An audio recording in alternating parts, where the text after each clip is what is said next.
Hay tensiones emocionales, como las que nuestros compañeros y compañeras que estaban en Valencia vivieron, y hay tensiones, bueno, también emocionales, en relación con el poder.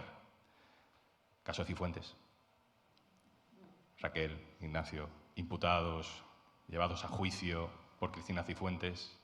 Os pregunto a los dos, en realidad, cómo se vive ese momento, que tampoco pasa solo de vez en cuando, sino cada vez más habitualmente, donde te ves trabajando y al día siguiente metido en un juicio por contar una cosa que era verdad.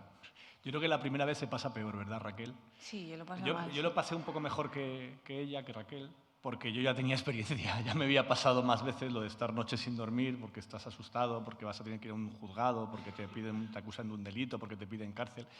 Lamentablemente me ha pasado ya varias veces y cuando llegó esta, yo recuerdo que tú estabas muy asustada y yo estaba muy tranquilo. Yo estaba, no te preocupes, que va a salir todo bien, que no hemos hecho escolar nada. es un poco así en general. Bueno, sí, eso me pasa habitualmente. Yo es que estaba en primero de imputación, tú ya estabas Eso en es. cuarto o quinto. Pero aún así, a pesar de que yo siempre, como decís, soy muy optimista, hay un rato que se pasa mal. O sea, hay una parte en la que, sobre todo, yo lo que veía era que en ese caso, con lo que hicimos con Cifuentes, nos salvamos porque tuvimos la buena suerte de que cuando se pusieron a falsificar un documento entre varias profesoras para intentar desmentir nuestra información con una mentira, tuvimos la buena suerte de que no estaban todas físicamente en el mismo espacio, una tuvo que falsificar las firmas de otras dos y gracias a eso nos salvamos. Como decimos siempre Raquel y yo, estamos vivos de milagro. O sea, en otras circunstancias lo que hubiese ocurrido es que ese papel falsificado hubiese provocado que nos condenaran a nosotros y yo no sé si el periódico hubiese podido sobrevivir en esas circunstancias. Porque Bueno, y luego la presión, ¿no? Sí, sí. Medios, pseudomedios que publicaban sobre nuestras vidas privadas, Sí, también. que el diario en fake news, bueno, todo tipo de presiones, ¿no? El móvil, que hacía unas cosas muy raras, bueno, sí, ¿no? Nos pasaban pasaba cosas como a raras en el Ayuso, que teléfono. también nos querían matar. Llegaban ¿verdad? amenazas a la centralita, acuérdate, Sí. de gente que nos acusaba de que estábamos destruyendo la buena imagen de una política honesta y con Amenazas. palabra como Cristina Cifuentes. Sí, amenazas que al teléfono de la redacción constantemente. Pero también muchos socios que llamaban. También y se llamaba dieron mucha de gente alta. para deciros, ánimo, me voy a hacer socio. Sí. Las dos cosas a la vez, pero fue un momento... Yo recuerdo aquel mes de no dormir nada, y tener conversaciones tú y yo a las 3 de la mañana, los dos desvelados, Sí. hablando por Telegram de me acabo de dar cuenta de que tal dato... Sí, fue tremendo. Para hacer un poco más diversa geográficamente la participación también hemos invitado, como habéis escuchado al principio, a algunos socios y socias que nos mandaran sus notas de voz para el podcast y alguno nos decía, claro, yo veía que el caso Cifuentes cada día publicabais algo y empecé a pensar, uy, que si se han equivocado. Y yo Uy, también que lo si se han pensaba, equivocado, porque ella decía que no, que es mentira, que no, que están mintiendo, que los periodistas quieren acabar conmigo, es toda una conspiración, uy, que si se ha equivocado. Pero claro, 35 días fueron, ¿no, Raquel? No sé cuántos días. 35 días, con sus 35 días 35 publicando. noches. ¿Qué importancia tuvo? Y si no tuvo, lo dices, que estamos en confianza. Sentir que había cada vez más socios, que la gente respaldaba un poco las publicaciones, como que la gente estaba muy encima y muy a favor de obra.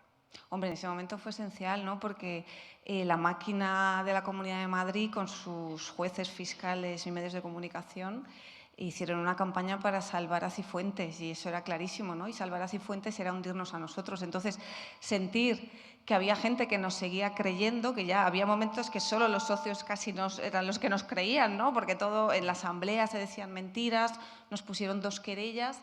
Y bueno, sentir que había socios, que había profesores de universidad que llamaban, no sé si habéis visto Spotlight, era un poco la peli, ¿no? Sonaban los teléfonos entre socios y profesores y gente de la universidad que nos daba ánimos y eso nos ayudó mucho a seguir, a dormir no, porque dormimos dormir igual no de mal, dormimos.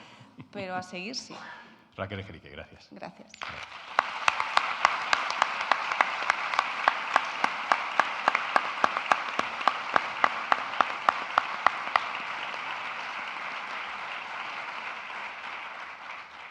Todos los que hacemos periodismo queremos hacer grandes exclusivas, pero luego hay que verse ahí firmando algo y recibiendo ataques de todo tipo, de personajes, bueno, peculiares. Y eso también se lo sabe muy bien Esther Palomera. Hola, Esther. Todos decimos que el día que Miguel Ángel Rodríguez dice os vamos a cerrar, vamos a triturar y tal, bueno, la que recibe el mensaje es Esther. O sea, hay que estar ahí para recibirlo y para reaccionar y para no doblarse, que decía la otra. ¿Hasta qué punto esto condiciona el trabajo que tú haces después? ¿Hasta qué punto durante estos meses te ha afectado una amenaza tan directa de una persona que estamos viendo además que tiene cierta capacidad para hacer campañas contra personas concretas. Bueno, yo creo que salvo la magulladura de la embestida, no me ha afectado. Tengo la misma capacidad de resistencia, que es la que tenemos todos los del equipo del diario.es y especialmente la sección de política, porque la amenaza era para el diario, no para Esther Palomera y para mis compañeros de política. La misma capacidad de resistencia y, si cabe, por aquella amenaza, mayor espíritu crítico con los que pretenden atacar la libertad de expresión, la libertad de información y, en definitiva, la democracia, ¿no? ¿Qué importancia tiene que la gente nos ayude a financiar el diario.es, que el trabajo que hacemos tenga un cierto parapeto en toda esta gente que está aquí, a la hora de resistir las presiones que luego sabemos que llegan, que intentan meternos mano, que hay resortes de poder que se pueden utilizar para llegar hasta los periodistas o hasta los jefes? ¿Cómo crees que una comunidad de socios ayuda a que toda esta valentía profesional de los compañeros, bueno, quede protegida? Bueno, ayuda a todo, porque nosotros somos depositarios de un derecho que no nos corresponde, que es el derecho a la información. Los ciudadanos, en este caso la comunidad de socios del diario, deposita en nosotros el derecho a la información que está recogido en la Constitución española y, por lo tanto, más allá de las muestras de apoyo y de solidaridad que recibimos en aquel momento los trabajadores del diario, de las asociaciones profesionales, había que seguir informando y había que seguir destapando bueno, pues las actuaciones presuntamente irregulares y presuntamente fraudulentas de la pareja de Isabel Díaz Ayuso. Entonces, las amenazas, si cabe, nos hicieron más fuertes, más críticos y mejores periodistas.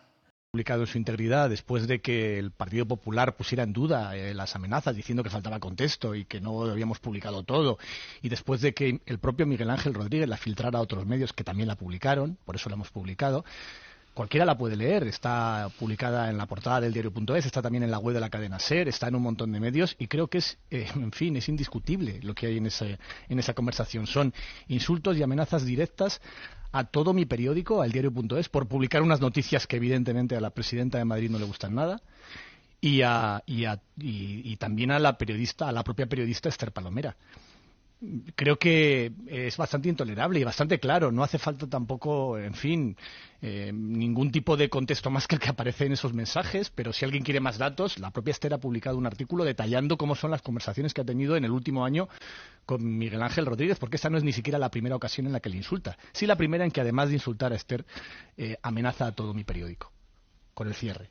Pero no la primera ocasión en la que recurre a este tipo de insultos contra nuestra compañera, contra nuestra periodista Esther Palomera. La manera en la que la propia presidenta de la Comunidad de Madrid ningunea esto, diciendo hay que ver qué escándalos se filtran. No, pero claro que es una conversación privada, es que las amenazas son siempre en privado, por eso, porque pretenden intimidar. Esta amenaza además llegó a la redacción del diario.es a través de nuestra adjunta al director cuando acabábamos de empezar a publicar las primeras noticias sobre este escándalo.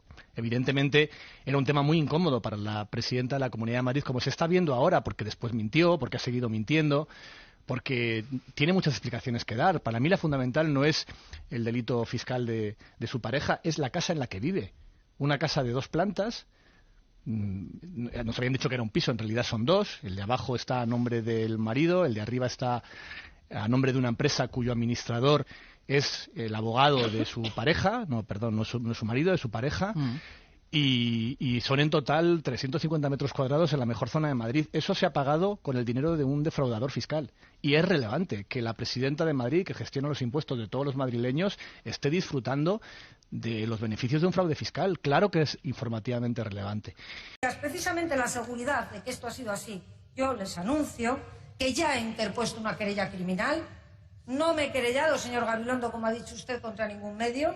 La he interpuesto en concreto contra 2 personas que han difundido una versión que nada tiene que ver con la realidad, que han utilizado para ello datos protegidos a los que además han accedido en flagrante violación de la Ley de Protección de Datos.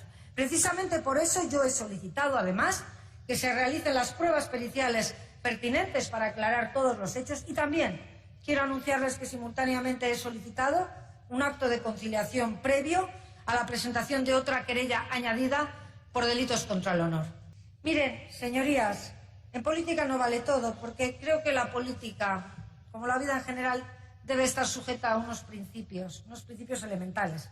de respeto a las personas por encima de las diferencias ideológicas. Y sin embargo creo que aquí se han traspasado todas las barreras, todas las líneas rojas, todos los principios éticos. Se ha cuestionado mi trayectoria personal, se ha hurgado en mi vida privada para ponerla en cuestión, se ha intentado destruir a la persona y no al adversario político. Pero, señorías, les voy a decir una cosa. Si alguien pensaba o cree todavía que con esta operación va a desmoralizarme o apartarme de mi camino, creo que se ha equivocado por completo. Porque, mire, solamente no lo va a conseguir, sino que ya ha logrado justo lo contrario, que es que me reafirme hoy más que nunca en mi vocación de trabajo, en mi vocación de servicio público, en mi vocación de cumplimiento del deber. De un deber, señorías, que no es otro sino servir y gobernar a los madrileños, porque son los madrileños quienes nos han elegido y son los madrileños a quienes nos debemos.